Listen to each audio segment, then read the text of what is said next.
Ma'asyiral muslimin yang dimuliakan Allah Subhanahu wa taala. Pembahasan kita di malam hari ini menguak tentang di mana Allah sebelum alam semesta ini diciptakan. Mungkinkah Allah Subhanahu wa taala berada di sebuah tempat, ataukah Subhanahu wa ta'ala tercipta dengan sendirinya? Lalu bagaimana Allah Subhanahu wa ta'ala menciptakan makhluknya, dan makhluk apa yang pertama kali Allah ciptakan?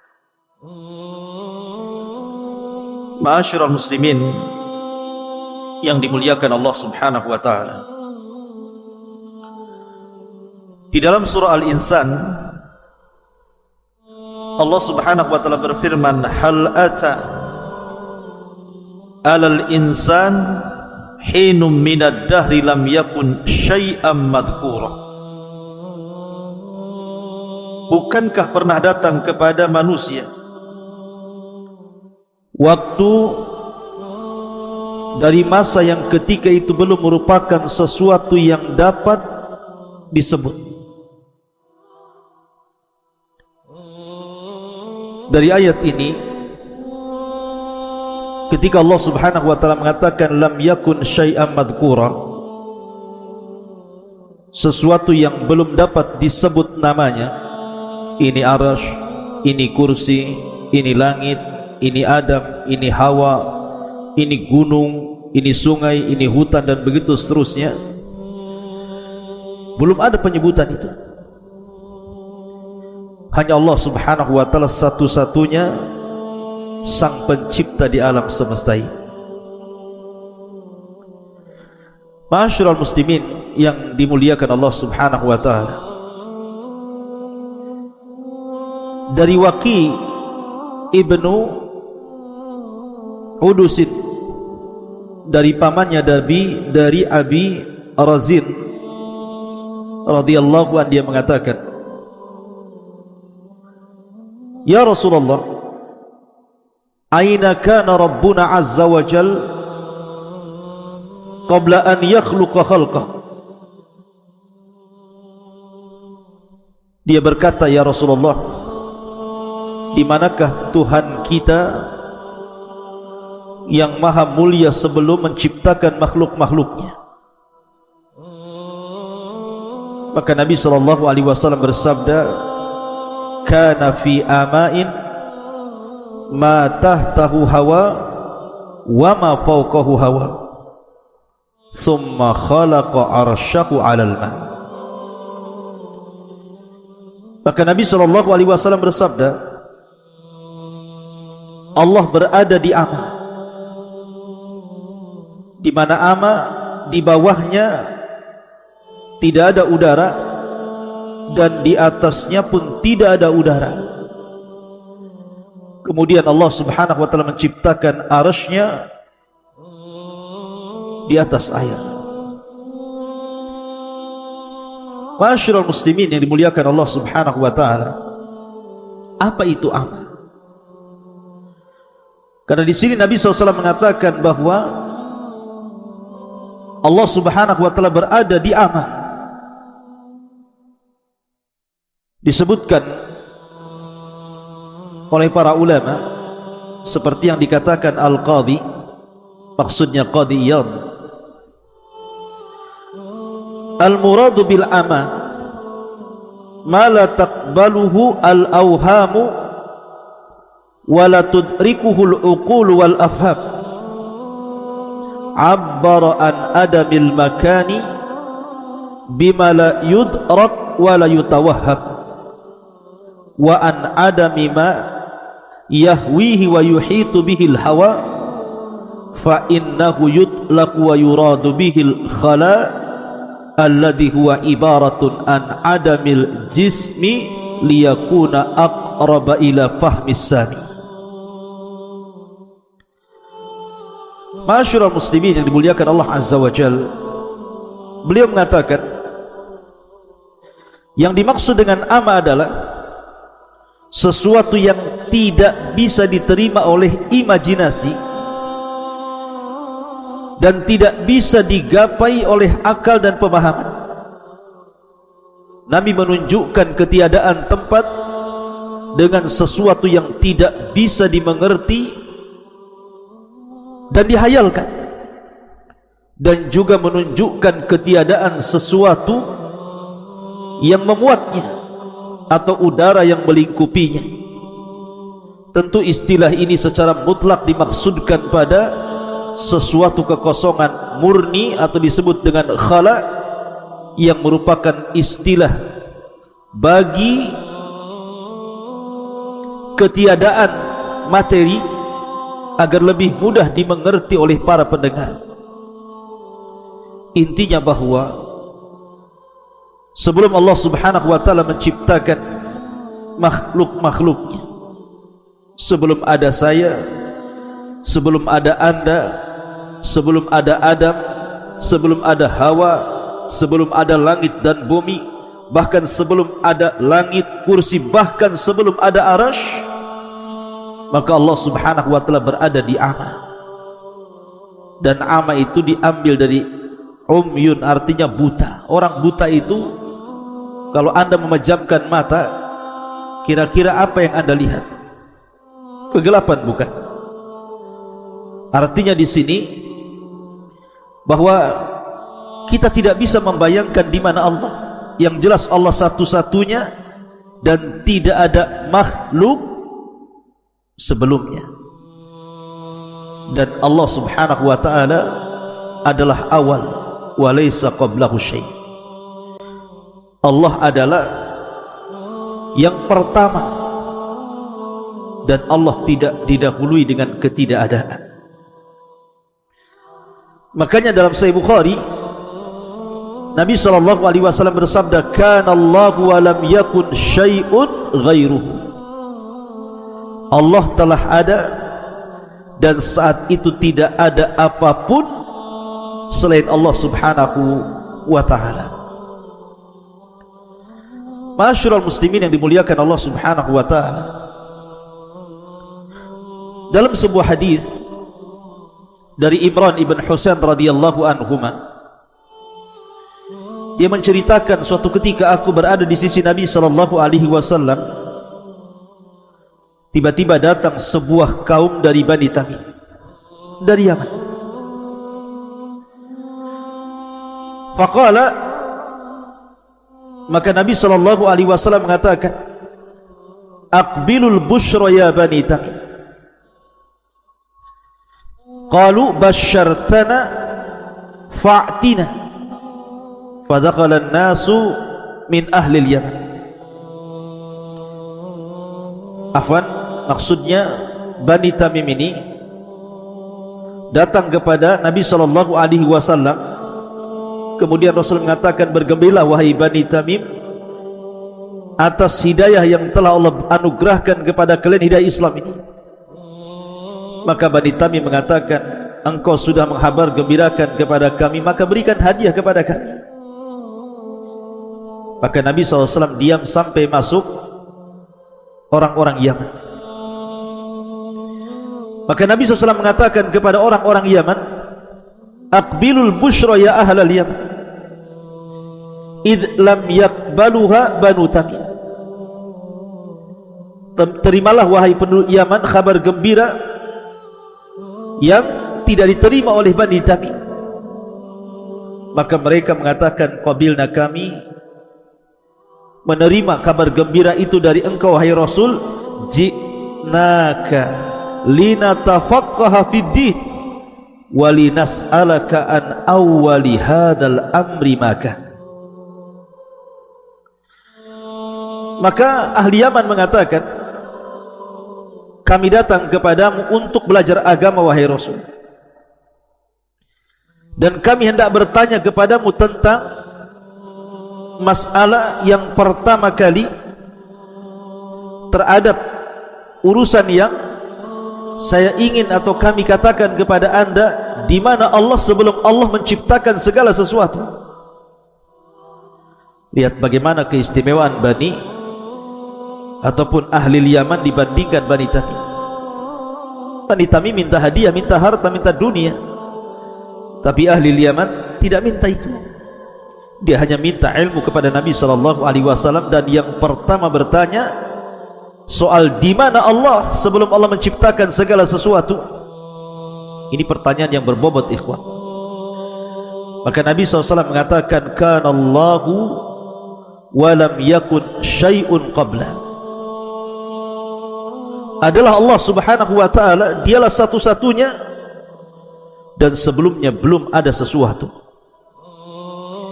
Wa kana arshuhu 'alal ma', dan arsy-Nya Allah berada di atas air. Thumma khalaqas samawati wal arda wa kataba fi dzikri kulli syai'. Kemudian Allah ciptakan langit dan bumi, dan Allah catat fi dzikri kulli syai', pada lauhil mahfuz segala sesuatu yang akan terjadi. Dari dua riwayat, Imran ibn Husain dan juga riwayat yang pertama yang saya baca tadi, kalau ada orang yang bertanya di mana Allah sebelum Allah menciptakan segala sesuatu termasuk arsy, kursi dan yang lainnya, maka jawabannya seperti hadis Rasul, kana Allahu wa lam yakun syai'un qabla.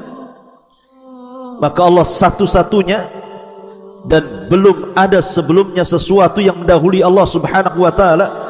Dalam riwayat yang pertama, kana fil ama, dalam riwayat fis sahab, artinya Allah berada di ama, di kegelapan, di mana atasnya tidak ada udara, di bawahnya juga tidak ada udara, dan dia satu-satunya dan tidak ada yang bersyirikat dengan Allah Subhanahu wa ta'ala. Ma'asyiral muslimin yang dimuliakan Allah Subhanahu wa ta'ala, makanya kita teringat dengan doa Nabi sallallahu alaihi wasallam, Allahumma rabbas samawati sab'i wa rabbal arshil azim, rabbana wa rabba kulli syai'in,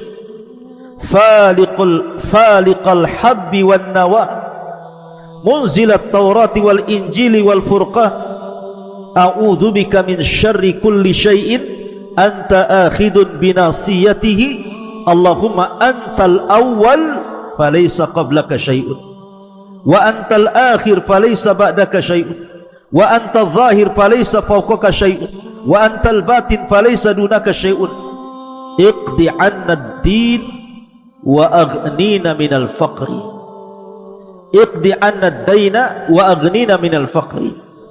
Ya Allah, Rabbnya langit yang 7 dan Rabb arsy yang agung, Rabb kami dan Rabb segala sesuatu yang membelah biji-bijian dan biji kurma, Rabb yang telah menurunkan Taurat, Injil dan Quran. Aku berlindung kepadamu dari kejahatan segala sesuatu. Engkaulah yang memegang ubun-ubunnya, ya Rabb. Engkaulah yang awal, maka tidak ada sesuatu pun sebelummu. Engkaulah yang akhir, maka tidak ada sesuatu pun setelah. Engkaulah yang zahir maha tinggi, maka tidak ada sesuatu pun yang ada di atasmu. Dan Engkaulah yang maha batin, artinya maha dekat, maka tidak ada sesuatu pun yang lebih dekat darimu. Ya Rabb, lunasilah hutang-hutang kami dan cukupilah kami dari kemiskinan. Hadis dikeluarkan Imam Muslim. Di sini ada kata-kata Allahumma antal awwal falaysa qablaha syai'. Engkau adalah zat yang pertama kali dan sebelumnya tidak ada sesuatu. Sebelummu tidak ada sesuatu. Ia satu-satunya. Dia tidak tercipta dengan sendirinya, karena mustahil. Kalau seandainya dia tercipta dengan sendirinya, berarti ada makhluk menyatu dengan Khalik, dan ini muhal, mungkin, mustahil, tidak mungkin. Ma'asyiral muslimin yang dimuliakan Allah Azza wa Jalla, baru setelah Allah Subhanahu wa ta'ala menciptakan makhluknya, dan pertama kali yang diciptakanlah arsy-Nya, kemudian qalam, kemudian Allah letakkan arsy-Nya di atas air, Baru setelah itu Allah subhanahu wa ta'ala menciptakan langit dan bumi fi sittati ayyam, selama 6 hari. Dalam hadis Abdullah ibn Mas'ud radhiyallahu anhu, Nabi sallallahu alaihi wasallam mengatakan, antara langit dunia dan langit yang kedua itu perjalanan 500 tahun. Langit yang kedua dan ketiga begitu juga 500 tahun perjalanan. Langit ketiga dan keempat juga sama, dan begitu seterusnya. Artinya agungnya Allah subhanahu wa ta'ala ketika menciptakan langit dan bumi ini, di mana antar langit saja jaraknya 500 tahun perjalanan. Bagaimana yang menciptakannya? Kemudian juga dalam riwayat Nabi SAW mengatakan kepada Abu Hurairah radhiyallahu anhu, ya Abu Hurairah, inna Allaha khalaqas samawati wal ardi wa ma bainahuma fi sittati ayyam. Wahai Abu Hurairah, sesungguhnya Allah telah menciptakan langit dan bumi dan di antara keduanya pada 6 hari. Summa stawa 'alal arsy yaumas sabi. Kemudian setelah itu Allah berada di atas ketinggian arsy-Nya pada hari ketujuhnya. Wa khalaqat turbata yaumas sabti. Allah ciptakan tanah di hari Sabtu. Wal jibala yaumal ahad. Dan Allah ciptakan gunung-gunung di hari Ahad. Wasyajara yaumal itsnin. Allah ciptakan pohon atau pepohonan di hari Senin. Wasyarra, dalam riwayat wal makruh yaumas tsulatsa. Dan Allah ciptakan keburukan di hari Selasa. Wan nuru yaumal arbi'a. Dan Allah ciptakan nur, cahaya, pada hari Rabu. Wad-dawaba yaumal khamis. Dan Allah ciptakan segala binatang yang melata di hari Kamis. Wa Adam yaumal jum'ati fi akhiri sa'atin minan nahari ba'dal asri. Dan Allah ciptakan Adam di hari Jumat di akhir siang setelah asar sampai maghrib. Ma'asyiral muslimin yang dimuliakan Allah subhanahu wa ta'ala, intinya bahwa bertanya soal di mana Allah itu pertanyaan yang dibolehkan. Karena juga ada riwayat ketika ada seorang sahabat hendak memerdekakan seorang jariyah, budak wanita. Kemudian sahabat ini mengatakan, ya Rasulullah, apakah saya patut untuk memerdekakan budak wanita ini? Kata Nabi SAW, baik, saya akan uji budak wanita ini. Kemudian Nabi SAW mendekati budak wanita itu dan mengatakan, Aina Allah? Di mana Allah? Maka budak wanita itu mengatakan, Allahu fis sama. Allah berada di atas ketinggian. Sama itu artinya secara bahasa, ma fawqa ra'si fahuwas sama. Sesuatu yang di atas kepala itu disebut sama. Artinya Allah berada di atas ketinggian sana. Maka Rasul mengatakan, a'tikha fa innaha mu'minah. Merdekakan dia karena dia seorang wanita mukminah. Artinya Nabi SAW bertanya, aina Allah? Di mana Allah? Kemudian juga tadi orang Yaman bertanya kepada Rasul tentang di mana Allah sebelum menciptakan langit dan bumi. Artinya pertanyaan di mana Allah tidak mengapa dalam syariat. Dan kalau ditanya di mana Allah sebelum menciptakan langit dan bumi, kita katakan Allah fil ama. Allah itu di ama, di atas kegelapan yang tidak ada udara di atasnya, tidak ada udara di bawahnya. Sebagaimana tadi sudah dijelaskan menurut pendapat Al-Qadi rahimahullahu ta'ala, yang dimaksud ama adalah sesuatu yang tidak bisa diterima oleh imajinasi apapun dan tidak bisa digapai oleh akal dan pemahaman. Tidak bisa kita gambarkan. Kemudian makhluk yang pertama Allah ciptakan arsy, kemudian qalam, kemudian kursi, kemudian yang lainnya termasuk setelahnya langit dan bumi, dan di antara keduanya. Dan ketika kalian berkata kepada Musa, wahai Musa, kami tidak beriman dengan kenabian, kami tidak beriman dengan kenabianmu sampai kami melihat Allah secara terang-terangan. Inilah kelancangan Bani Israel, orang-orang pilihan mereka kepada Musa. Maka mereka kemudian dihukum serta-merta pada waktu itu. Tiba-tiba permintaan itu langsung dibalas dengan azab. Tiba-tiba muncul halilintar dan membunuh mereka semuanya. Makanya Allah mengatakan fa'akhadatkumus sa'iqatu wa antum tanzur. Tiba-tiba datang halilintar menyambar kalian dan kalian menyaksikan kematian kalian sendiri. Jadi Allah Subhanahu wa taala turunkan azab kepada orang-orang pilihan Bani Israel karena meminta kepada Musa untuk diperlihatkan Rabbnya dalam rangka pembangkangan. Sengaja mereka membangkang Nabi Musa, makanya turun azab. Bicara tentang ru'yatullah, melihat Allah Subhanahu wa taala, mungkinkah kita melihat Allah di bumi? Kalau seandainya tidak mungkin, kenapa pula Allah tidak bisa dilihat? Dan kapan kita bisa melihat Allah? Ini pertanyaan-pertanyaan yang harus dijawab. Yang pertama, mungkinkah Allah Subhanahu wa taala terlihat di bumi? Kita katakan mustahil dan tidak mungkin. Bukan Allah Subhanahu wa taala tidak bisa dilihat, tapi pandangan kita yang tidak sanggup melihatnya. Jangankan Allah Subhanahu wa taala yang kita lihat, makhluk Allah Subhanahu wa taala berupa matahari saja. Anda lihat matahari, coba antum pelototi matahari itu 5 menit saja. Apa enggak merah itu? Langsung diinstal tuh maka mata antum. Matahari saja kita tidak sanggup bermenit-menit melihat. Itu baru makhluk Allah.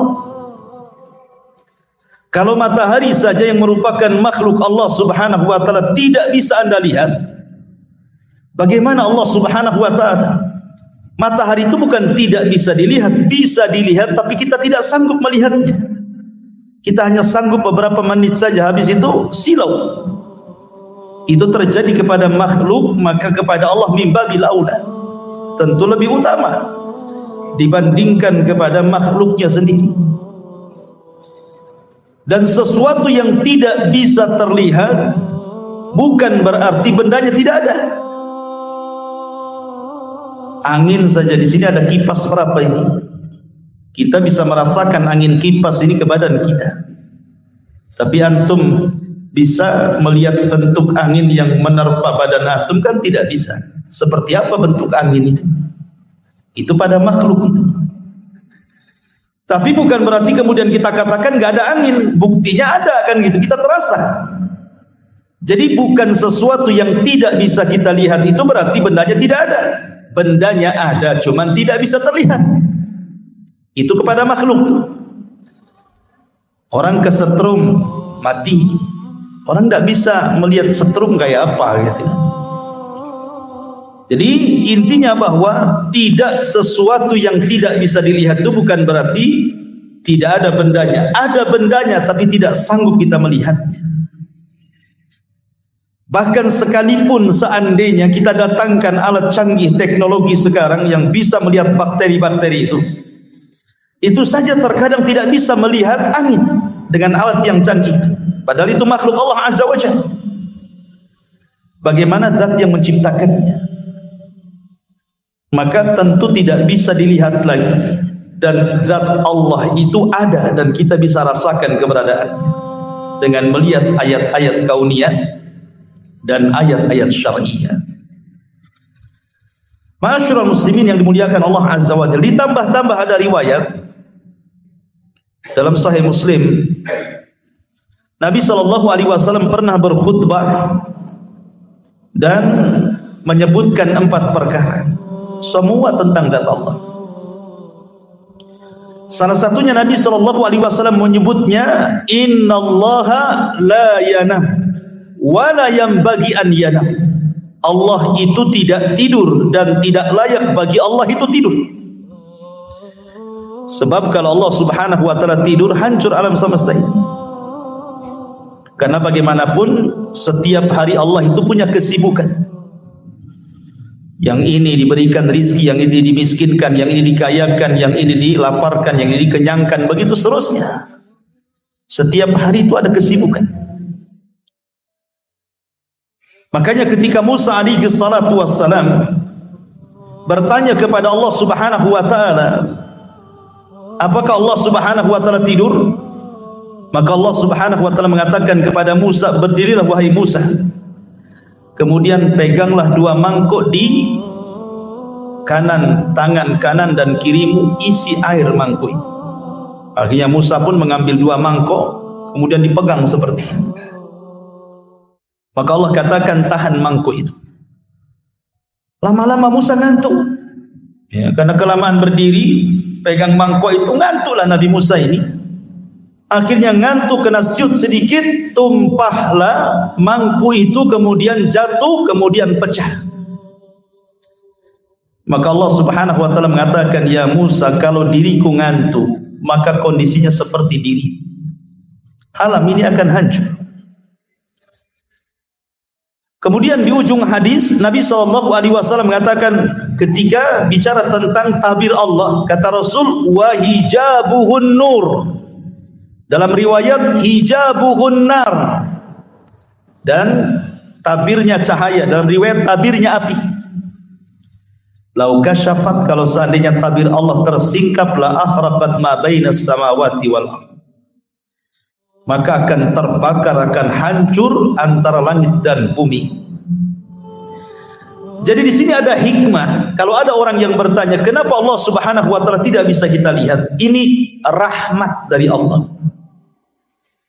Jadi kenapa Allah tidak bisa dilihat? Ini bentuk rahmat, sebenarnya kasih sayang Allah. Sebab kalau seandainya tabir Allah tersingkap, kita ini akan terbakar. Kita ini akan hancur, akan binasa gitu ya. Sehingga dengan ditabirnya Allah dari kita dan tabirnya Allah cahaya ataupun api, menunjukkan bahwa tidak terlihatnya Allah dengan kita itu dalam bentuk rahmat kasih sayang Allah kepada kita. Ketika Nabi Musa alaihi salatu wassalam datang menghadap Allah Subhanahu wa taala dan mengatakan, anzur ilaika ya Rabb, aku ingin melihat wajah. Allah Subhanahu wa taala tidak menolak permintaan Musa, tapi Allah mengatakan, lan tarani, kau tidak bisa melihat. Kemudian sebagai bukti Allah tidak menolak permintaan Musa, bukan hanya mengatakan lan tarani, kau tidak bisa melihatku, tetapi kata Allah Azza wa Jalla, walakin dur ilal jabal, kau lihat gunung itu, gunung yang batu isinya itu, gunung Tursina itu, kau lihat gunung itu. Fa in istaqarra makana fa sawfa tarani, kalau gunung itu tidak bergeming dari tempatnya, tidak hancur, kalau aku tampakkan kepada gunung itu, engkau akan melihat aku. Apa yang terjadi? Allah berfirman dalam surah Al-A'raf, falamma tajalla rabbuhu lil jabali ja'alahu dakka wa sara Musa sa'iqa. Ketika Allah betul-betul menampakkan dirinya kepada gunung itu, apa yang terjadi? Hancur gunung itu. Gunung itu hancur. Jangankan Allah Subhanahu wa taala memperlihatkan dirinya kepada gunung, seandainya Quran saja turun kepada gunung ini, lau anzalna hadzal qur'ana ala jabalin la ra'aitahu khashi'an mutasaddian min khasyatillah. Mutasaddi, bisa belah gunung itu karena takutnya kepada Allah. Apalagi Allah menampakkan kepada gunung itu, hancurlah gunung itu. Maka gunung itu hancur, Musa kaget dengan ledakannya, kemudian Musa pun pingsan. Falamma afaqa, ketika Musa sadar, dia mengatakan, tubtu ilaika wa ana awwalul mu'min, aku taubat ya Rabb, aku tidak akan meminta engkau melihat, aku melihat dirimu, dan aku orang yang pertama beriman kepada. Musa saja tidak sanggup melihat Allah gitu. Bahkan orang nomor 1, Sayyidul Anbiya'i wal Mursalin, pemimpinnya para nabi dan rasul, Rasul kita Muhammad sallallahu alaihi wasallam, pernah dimi'rajkan sampai ke Sidratil Muntaha dan pernah berdialog dengan Allah tanpa penerjemah. Apakah Nabi SAW melihat Allah? Tidak. Ketika dilihat, hal ra'aita rabbaka ya Rasulullah, apakah engkau melihat Rabbmu ketika Lailatul Mi'raj, di malam kau dimi'rajkan ke Sidratil Muntaha? Maka Rasul mengatakan, tidak. Nurun inni ara, aku hanya melihat cahaya. Rasul hanya melihat tabirnya saja. Wajah Allah tidak bisa dilihat. Karena sekali lagi bahwa pertanyaan kenapa Allah Subhanahu wa taala tidak bisa kita lihat, itu sebagai rahmat bagi kita. Kalau seandainya Allah tersingkap, hancur kita semuanya. Itu kasih sayang Allah Azza wa Jalla. Alhamdulillah. Ya, nikmat dari Allah Subhanahu wa taala. Tapi kapan Allah terlihat? Menurut akidah Ahlussunnah wal Jamaah, bahwa Allah Subhanahu wa taala terlihat itu nanti di sorga. Dan ru'yatullah, bahwa seorang mukmin akan melihat Allah di sorga, itu nikmat terbesar yang pernah Allah anugerahkan di sorga. Jadi nikmat terbesar di sorga itu kita akan mendengar ucapan Allah langsung, kita akan didekatkan di sisi Allah Subhanahu wa taala langsung, dan kita bisa melihat wajah Allah secara langsung. Itulah 3 nikmat terbesar di sorga. Didekatkan, mendengar kalamnya, dan melihat wajahnya. Sehingga Allah Subhanahu wa taala disabdakan oleh Nabi sallallahu alaihi wasallam, innakum satarawna rabbakum kama tarawna lailata badri tamami la tudahuna syai'an. Kata Rasul, kalian kelak di surga akan melihat Rabb kalian seperti kalian melihat purnama, tidak berdesak-desakan sedikit pun. Bukan Allah seperti bulan, tidak. Di sini tasbihnya tasbih ru'yah. Sebagaimana kita melihat bulan tidak berdesak-desakan, nah begitu juga melihat Allah maksudnya. Bukan Allah seperti bulan, bukan begitu. Ya. Tapi di sini bagaimana Nabi SAW menyabdakan kepada kita, di antara ziyadatun nikmat, dan itu senikmat-nikmatnya kenikmatan sorga, adalah ru'yatullah. Bahwa Allah Subhanahu wa ta'ala dapat terlihat di sorga, tapi di dunia tidak. Anda tidak bisa melihat Allah. Makanya kalau ada orang yang mengaku melihat Allah, dustakan walaupun dalam mimpi. Dustakan. Allah tidak mungkin dilihat. La fi yaqadhah wa la fil manam. Baik ketika tersadar ataupun tertidur. Karena akidah Ahlussunnah tidak mungkin Allah terlihat di dunia. Titik. Tidak ada koma lagi. Ya, tidak terlihat di dunia. Karena itu bentuk rahmat Allah kepada kita.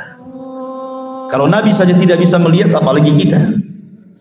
Makanya kalau seandainya ada orang mengaku mampu melihat Allah, dustakan itu. Yang dilihat bukan Allah. Bisa saja syaitan, bisa saja jin gitu ya. Sebagaimana yang sering saya jelaskan, pernah terjadi di Batam ini orang yang mengaku mampu melihat Allah Subhanahu wa ta'ala, dustakan, dia sedang menipu. Ya, dia sedang menipu. Karena akan bertentangan dengan nas Al-Quran dan hadis Nabi SAW. Kemudian Allah Subhanahu wa ta'ala mengatakan, "Tsumma ba'atsnakum min ba'di mautikum la'allakum tashkurun." Ketika 12 Bani Israil ini sudah mati di Sambar Halilintar nih, maka Allah ingin tunjukkan kuasanya kepada mereka. "Tsumma ba'atsnakum." Kemudian kami bangkitkan kalian. Mimba di mautikum, setelah kematian kalian, la'allakum tashkurun, agar kalian bersyukur. Dan ini dalil bahwa Allah Subhanahu wa ta'ala kuasa untuk membangkitkan manusia pada hari kebangkitan. Di dunia saja Allah bisa membangkitkan orang mati, apalagi kelak pada hari tiupan sangkakala yang kedua, maka Allah lebih qadir, lebih sanggup lagi menghidupkan setelah kematian. Karena dahulu di zaman permulaan dakwah Rasul, orang-orang jahiliyah itu mengingkari adanya berbangkit. Mereka mengingkari, enggak mungkin lagi tadi bangkitkan. Innama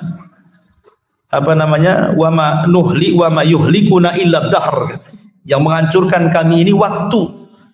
Tidak mungkin orang itu akan dibangkitkan lagi. Yang disebut dengan kelompok Dahriyah itu, yang sekarang disebut dengan ateis gitu kan. Mereka mengingkari adanya kebangkitan. Di sini Allah Subhanahu wa taala mengatakan tsumma ba'atsnakum, kemudian kami bangkitkan kalian, maksudnya di dunia, bukan di akhirat. Dan kisah Allah membangkitkan dari kematian di dunia ini dalam surah Al-Baqarah saja banyak. Salah satunya di sini kan, Allah menghidupkan 12 orang pilihan Bani Israel ketika meminta untuk diperlihatkan Allah disambar petir kemudian mati dan dihidupkan kembali. Ini kisah yang pertama. Kemudian kisah yang kedua, kisah Al-Baqarah sendiri. Kisah Al-Baqarah, kisah sapi betina. Ketika ada orang kaya mati, kemudian Bani Israel datang kepada Musa supaya diberitahu siapa pembunuhnya. Maka Musa mengatakan, sembelilah seekor sapi betina. Tapi karena mereka banyak cincong, banyak ngomong, banyak tanya, dipersulitlah mereka untuk mencari sapi betina. Tapi di ujung cerita mereka bisa membeli sapi itu walaupun dengan susah payah. Kemudian Musa memukulkan sebagian dari badan sapi itu, hidup lagi orang kaya ini. Kemudian Musa bertanya, man qatiluk, siapa pembunuh? Kemudian orang ini lirik, tuh yang bunuh saya. Habis itu mati lagi. Ya, jadi ini kisah yang kedua. Kisah yang ketiga, kisah Nabi Uzair. Uzair tidak diwafatkan. Uzair itu cuma ditidurkan 1 abad. Ditidurkan 100 tahun. Pembahasannya bukan di Uzairnya, bukan, tetapi di keledainya. Dia kan bawa keledai, kemudian bawa makanan dan minuman. Makanan dan minumannya tidak berubah sama sekali. Padahal sudah 100 tahun tuh. Tidak berubah sama sekali, minumannya yang nggak basi, makanan yang nggak basi gitu ya. Masalahnya keledainya sudah mati. Jadi keledainya itu sudah hilang, sudah tinggal tulang belulang saja, daging kulitnya entah kemana gitu. Namanya keledai diikat, sementara Uzair tidur 100 tahun. Siapa yang ngasih makan, matilah kan itu. Nah, coba kalau antum tidak percaya, ikat kambing 100 tahun dan kasih makan. Nanti tinggal tulang-tulangnya saja kan gitu. Ketika Uzair melihat keledainya tinggal tulang belulang, tiba-tiba Allah Subhanahu wa taala menghidupkan keledai itu di hadapan Uzair. Tiba-tiba tulangnya terangkai, jadilah tulang keledai. Kemudian datang dagingnya entah dari mana, datang kulitnya, jadilah keledai Uzair, dimasukkan ruh, tiba-tiba berteriak seolah kiamat bangkit. Kenapa? Wa'lam annallaha ala kulli syai'in qadir, supaya Uzair tahu Allah itu segala sesuatu maha mampu. Kenapa? Karena Uzair ketika melihat kota roboh itu, Uzair seolah-olah ragu-ragu. Kaifa yuhyi hadhillahu ba'da mautiha? Bagaimana mungkin Allah menghidupkan kota setelah hancur ini? Ya kan? Maka Allah Subhanahu wa taala berikan permisalan, keledai saja yang sudah mati bisa dihidupkan, apalagi kota gitu maksudnya. Maka ini kisah yang ketiga. Kemudian kisah yang keempat, kisah ketika Bani Israel terkena taun. Di mana Allah Subhanahu wa taala berfirman, alam tara ilal ladzina kharaju min diyarihim wa hum ulufun hadaral maut wa qila lahum mutu tsumma ahya'u. Tidakkah kau lihat Bani Israel itu yang mereka lari dari negerinya karena menghindar kematian? Karena negeri itu turun wabah taun, 70.000 Bani Israel mati di negeri itu terkena wabah taun. Akhirnya kemudian mereka pun lari, tidak mau terkena taun, yang selamatnya tidak mau tinggal di situ, lari ribuan orang. Makanya Allah mengatakan uluf, bukan alaf, uluf, ribuan jumlahnya, banyak sekali, menghindari penyakit taun. Maka mereka pun ke lembah. Rupanya sampai di lembah, malaikat maut sudah nunggu. Kemudian malaikat maut mencabut nyawa mereka semua. Tidak mati karena taun, mati pula oleh malaikat maut. Mereka kan maunya menghindar dari kematian taun. Keluarlah dia. Ke daerah yang mereka inginkan di lembah, rupanya malaikat maut sudah banyak berdiri di situ. Dari sini ada kaidah para ulama, al-hadaru la yamna'ul qadara. Menghindar dari kematian itu tidak mencegah takdir kematian. Anda tidak mati karena corona, bisa aja mati ditabrak sepeda ontel kan itu. Ya kan? Namanya takdir itu siapa yang tahu? Lah ketika orang ini sudah mati semuanya, yang ingin menyelamatkan dari tahun ini, datang seorang nabi namanya Hazkiyah, dari nabi-nabi Bani Israel, Nabi Hazkiyah. Maka Nabi Hazkiel berdoa kepada Allah Subhanahu wa taala untuk dihidupkan orang-orang ini. Akhirnya Allah Subhanahu wa taala mengabulkan doa Hazkiel, dihidupkan semuanya. Dan mereka pun beriman kepada nabinya belakangan. Ya kan? Nah, ini kisah yang keempat, Allah menghidupkan setelah kematian. Kisah yang kelima masih dalam Al-Baqarah. Kisah Nabi Ibrahim alaihi salatu wassalam. Ketika dia bertanya kepada Allah, kaifa tuhyil mauta, bagaimana engkau menghidupkan dari kematian ya Rabb? Maka Allah mengatakan, ya Ibrahim, ambil 5 unggas jenis burung-burungan, entah ayam, entah apa yang bisa terbang lah, burung apa gitu kan, 5 unggas, kau potong-potong, kau potong kecil-kecil, dari paha, dari sayap, dari kaki, dari semua kau potong-potong semuanya. Potong-potongannya itu kau letakkan di semua gunung-gunung sana. Kau pegang kepalanya satu-satu. Jadi Ibrahim hanya megang kepalanya saja. Badannya sudah dipotong-potong, sudah disebar di mana-mana bukit, di mana-mana gunung tuh. Maka Allah mengatakan, "Summad uhunna ya'tinaka sa'ya." Kau panggil tuh badan-badannya tuh. Maka Ibrahim memanggil badan-badannya itu. Tiba-tiba melesat badannya dari semua bukit dan gunung, dan tidak ada yang salah dengan kepalanya. Yang ayam ya tidak gabung dengan merpati, ya ayam dengan ayam juga gitu ya. Jadi persis nyambung dengan binatang yang dipotongnya. Lah dari 5 kasus ini, termasuk di sini, summa ba'atsnakum min ba'di mautikum la'allakum tashkurun, bahwa kalau Allah sanggup menghidupkan dari kematian di dunia, maka Allah sanggup akan menghidupkan manusia di akhir. Maka jangan pernah mengingkari hari kebangkitan. Allah sanggup menghidupkan di dunia. Bagaimana pula Allah Subhanahu wa taala tidak sanggup menghidupkan di akhirat? Karena Allah Subhanahu wa taala itu ala kulli syai'in qadir. Atas segala sesuatu maha mampu. Kemudian Allah Subhanahu wa taala mengatakan, wa dhallalna 'alaikumul ghamama wa anzalna 'alaikumul manna wassalwa. Dan kami naungi kalian dengan awan, dan kami turunkan kepada kalian al-manna dan salwa, makanan man dan juga salwa. Kulu min thayyibati ma razaqnakum, makanlah apa yang kami rizkikan kepada kalian. Wa ma zalamuna, dan mereka tidak mendolimi kami, walakin kanu anfusahum yadlimun, mereka lah yang mendolimi diri-diri mereka sendiri. Jadi begini kisahnya, ini kisah lain. Jadi Bani Israel ketika mereka sudah sampai di perbatasan kota Ariha. Ariha itu kota tertua di dunia. Setelah Ariha itu Baitul Maqdis. Jadi pasukan Nabi Musa itu tidak bisa masuk ke Baitul Maqdis kecuali harus melewati satu kota yang disebut dengan Ariha. Tertua di dunia. Sementara orang-orang di Ariha itu sudah dikuasai orang-orang Arab dari keturunan kaum Ad. Sudah ada orang-orang Amalika di sini. Jadi keturunan kaum Ad sudah menguasai Ariha. Sementara Nabi Musa tidak bisa ke Baitul Maqdis kecuali harus menyerang Ariha. Kalau tidak diserang Ariha, maka mereka tidak akan berhasil masuk Baitul Maqdis.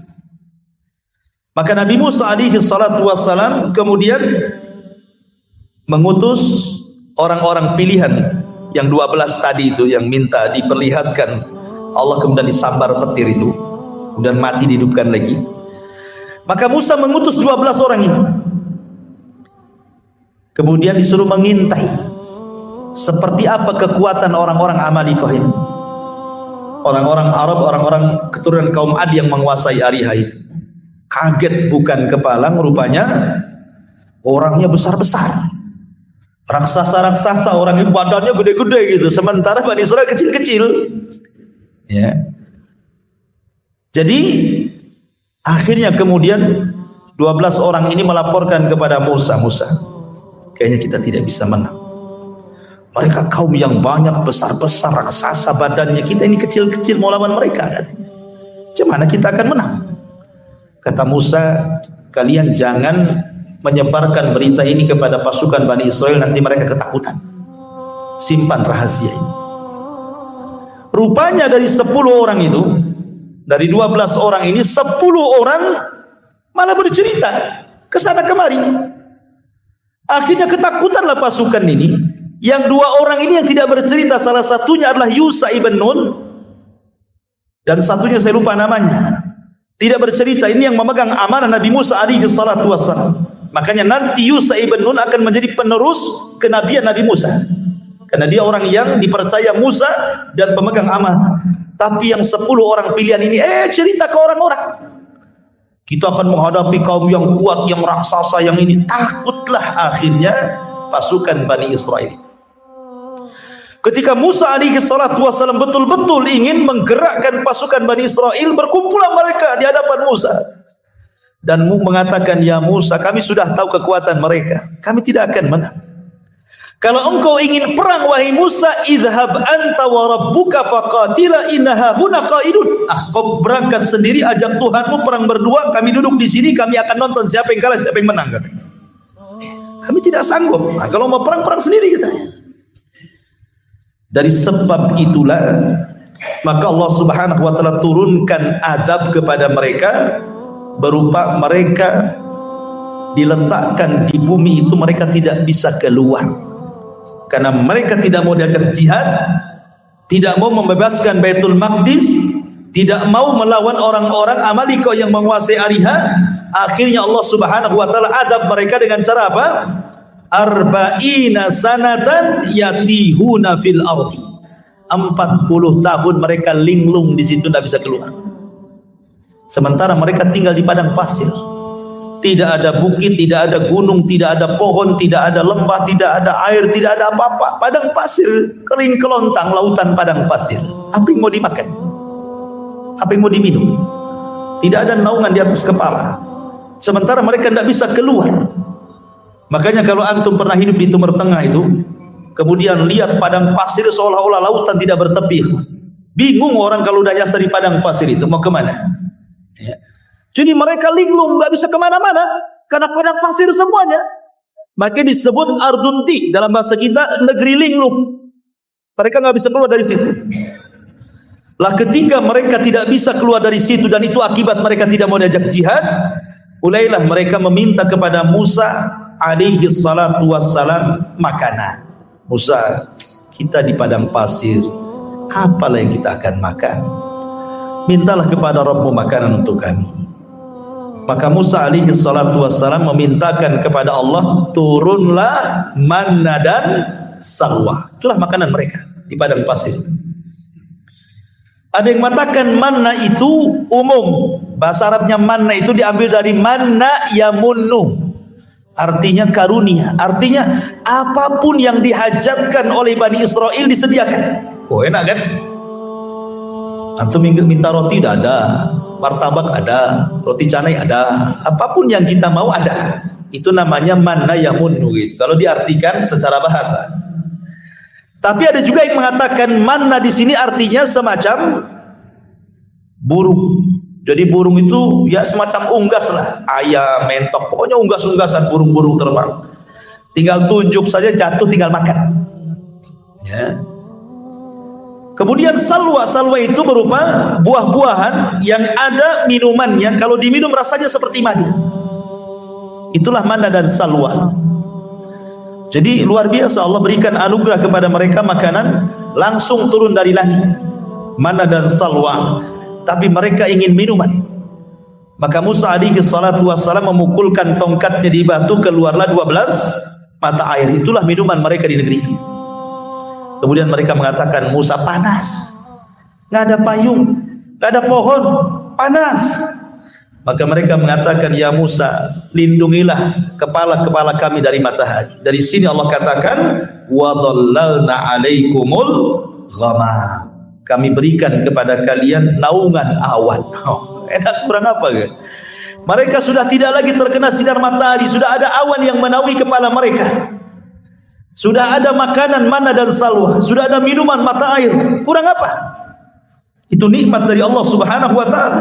Sehingga Allah mengatakan, kulu min thayyibati ma razaqnakum, tinggal makan kalian dari yang baik-baik yang kami rizkikan kepada kalian.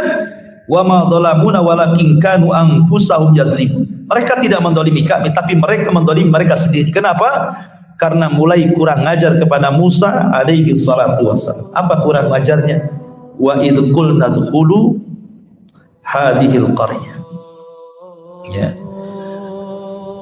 Dan ketika mereka masuk ke sebuah negeri, ini diantara bagaimana Bani Israel ini kisah lain lagi ya, kisah lain.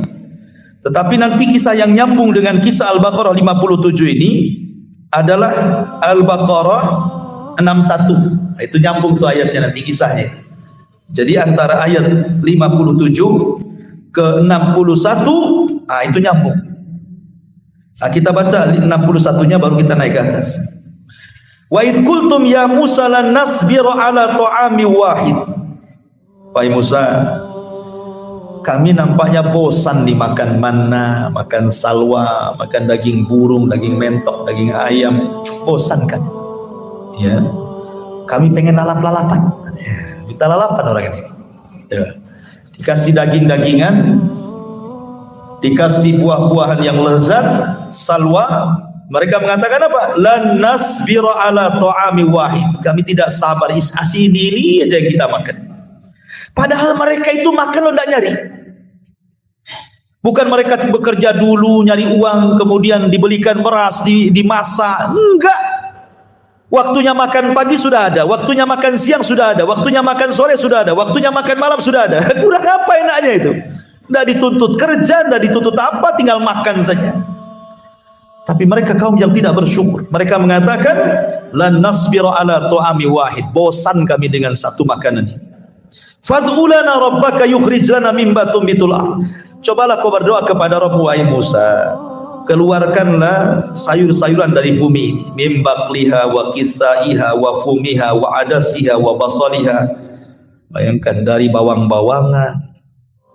Ya kan? Pokoknya mereka minta lalapan yang sifatnya dari sayur-mayuran. Ya. Mimbakliha dari sayur-mayuran, wa kisaiha wa dari kacang-kacangan, wa adasi wa basole dari bawang-bawangan. Bayangkan. Maka Musa mengatakan, atastabdiluna alladhi huwa adna billadhi huwa khair. Engkau memilih yang rendah pada Allah sudah kasih yang lebih baik. Allah kasih terbaik makanan ini karena Allah sendiri yang nurunkan dari langit. Kalian minta pula yang rendah. Kalau itu yang kalian minta, Musa mengatakan, ihbitu Misra. Itu di mana kota ada yang seperti itu, di mana desa ada, itu tinggal tanam tumbuh. Tapi makanan yang kalian makan gak ada di bumi ini, karena ini makanan dari langit masalahnya. Jadi Musa mengingatkan nikmat itu kepada Bani Israel. Tetapi apa yang terjadi? Wa dzuribat alaihimudz dzillah. Akhirnya mereka mengalami kehinaan, wal maskanah, kemiskinan lagi, wa ba'u bi ghadabi minallah, dan mereka harus menanggung murka Allah Subhanahu wa taala. Akhirnya manna dan salwa itu hilang. Kemudian air juga mulai kering. Akhirnya mereka makan ala kadarnya. Tadinya sudah kaya jadi miskin lagi. Nah, inilah rasakan, ini yang kalian mau kan? Nah, itu seolah-olah Allah mengatakan seperti itu. Ini yang kalian mau. Sudah Allah anugerahkan makanan enak, ini yang kalian mau makan nih. Maka Allah datangkan kemurkaan kepada mereka. Kenapa? Dzalika bi annahum kanu yakfuruna bi ayatillah, karena mereka kufur dengan ayat-ayat Allah, wa yaqtuluna an-nabiyyina bighairil haqq, karena membunuh para nabi dengan tanpa ada hak yang dibenarkan. Dzalika bima asaw wa kanu ya'tadun, karena mereka bermaksiat dan mereka melampaui batas. Baik. Kemudian Allah Subhanahu wa taala melanjutkan kisahnya. Wa id qulna dkhulu hadhil qaryata faqulu minha haitsu syi'tum ragada wadkhulul baba sujjadan wa qulu hittatun naghfir lakum khotoyakum wa sanazidul muhsin. Jadi ceritanya begini. Nabi Musa hidup selama 40 tahun di negeri linglung. Begitu juga Harun alaihi salam.